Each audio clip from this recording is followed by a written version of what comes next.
পানির বোতল আর তাতেই লুকিয়েছিল বিশ্ব চ্যাম্পিয়ন আর্জেন্টিনাকে রুখে দেওয়ার গোপন নকশা। কোনো থ্রিলার সিনেমার গল্প নয়, ফুটবল মাঠেই ঘটেছে এমন এক অবিশ্বাস্য ঘটনা। ইংল্যান্ডের গোলরক্ষক জর্ডান পিকফোর্ডের পানির বোতলে পাওয়া গেছে আর্জেন্টিনার পেনাল্টি শট ঠেকানোর গোপন ছক। পরম যত্নে পিকফোর্ড বোতলের গায়েই লিখে রেখেছিলেন আলবিসেলেস্তেদের পেনাল্টি টেকারদের নারী নক্ষত্র, আর সেটা আবার পড়েছে সেই আলবিসেলেস্তেদের হাতেই। আর এই তথ্য ফাঁস হতেই নেট দুনিয়ায় তোলপাড়। কি লেখা ছিল সেই বোতলে? ইংল্যান্ডকে 2-1 গোলে উড়িয়ে দিয়ে আর্জেন্টিনা যখন বিশ্বকাপের ফাইনালে, ঠিক তখনই সামনে এলো ফুটবল ইতিহাসের অন্যতম বড় এক স্পাই স্টোরি। ম্যাচ জয়ের পর যখন আলবিসেলেস্তারা উৎসবে মাতোয়ারা, ঠিক সেই মুহূর্তে লাইমলাইটে চলে আসেন আর্জেন্টিনার massage therapist Marcelo daddy D Andrea. English গোলরক্ষক জর্ডান পিকফোর্ডের ফেলে যাওয়া একটি পানির বোতল কুড়িয়ে পান তিনি, আর তাতেই চোখ কপালে ওঠে সবার। সেই পানির বোতলই ছিল পিকফোর্ডের এক পরম গোপন অস্ত্র। কোনো কম্পিউটার বা আধুনিক গ্যাজেট নয়, আর্জেন্টিনাকে ধ্বংস করার ব্লু প্রিন্ট নাকি আঁকা হয়েছিল স্রেফ একটা পানির বোতলে। বোতলের গায়ে স্কচ টেপ দিয়ে আটকানো একটি সাদা কাগজ, আর সেখানে কি ছিল জানেন? আর্জেন্টিনার সম্ভাব্য সব পেনাল্টি শুটারদের নাম এবং তারা গোলপোস্টের কোন দিয়ে বল জালে জড়ান তার নিখুঁত গোপন এক্স-রে রিপোর্ট।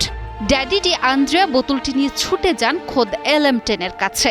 রাজধানীতে নিজস্ব জমিতে আমরা গড়ে তুলছি আপনার সুখের আবাস, Edison real estate. Lionel Messi, Nicolas Gonzalez ও মার্কাস সেনেসি যেন নিজেদের চোখকেই বিশ্বাস করতে পারছিলেন না। খোদ ফুটবল জাদুকর মেসি পরম কৌতূহলে ও সূক্ষ্ম দৃষ্টিতে পরখ করতে থাকেন ইংল্যান্ডের সেই সিক্রেট কোড। পিকফোর্ডের এই গোপন তালিকায় শুধু মেসি নন, ছিলেন ম্যাচে গোল করা এনজো ফার্নান্দেজও। তালিকায় নিজের নাম দেখে তো হেসেই খুন এই মিডফিল্ডার। এরপরই যেন তার শরীর বেয়ে নেমে যায় এক হিমশীতল স্রোত। আকাশের দিকে হাত তুলে স্রষ্টাকে ধন্যবাদ জানান তিনি, কারণ ম্যাচটি যদি কোনোভাবে টাই ব্রেকারে গড়াতো, তবে এই পানির বোতলই হতে পারত আর্জেন্টিনার স্বপ্নের সমাধি আর পিকফোর্ডের সবচেয়ে বড় ট্রাম্প কার্ড। পরবর্তীতে এই রহস্যের পর্দা সোশ্যাল মিডিয়ায় ফাঁস করে দেন আর্জেন্টিনার ফিটনেস কোচ লুইস মার্তিন। সামাজিক যোগাযোগ মাধ্যমে সেই কাগজের স্পষ্ট ছবি প্রকাশ করেন তিনি, যেখানে স্পষ্ট দেখা যায় আর্জেন্টিনার প্রতিটি পেনাল্টি শুটারের জন্য আলাদা আলাদা দিক নির্দেশনা লিখে রেখে কতটা নিখুঁত হোমওয়ার্ক করে এসেছিলেন ইংলিশ গোলরক্ষক। আসলে ম্যাচের প্রথমার্ধ থেকেই মাঠের ভেতরে আবহাওয়া ছিল রীতিমতো ফুটন্ত আগ্নেয়গিরি। ধাক্কা ধাক্কি আর স্লেজিং এর পর ইংল্যান্ডের অ্যান্থনি গর্ডন যখন গোল করেন, তখন আর্জেন্টিনার খেলোয়াড়দের দিকে তাকিয়ে খ্যাপাটে ও বিতর্কিত ভঙ্গিতে উল্লাস করেছিলেন পিকফোর্ড। তবে নাটকের তখনও বাকি ছিল।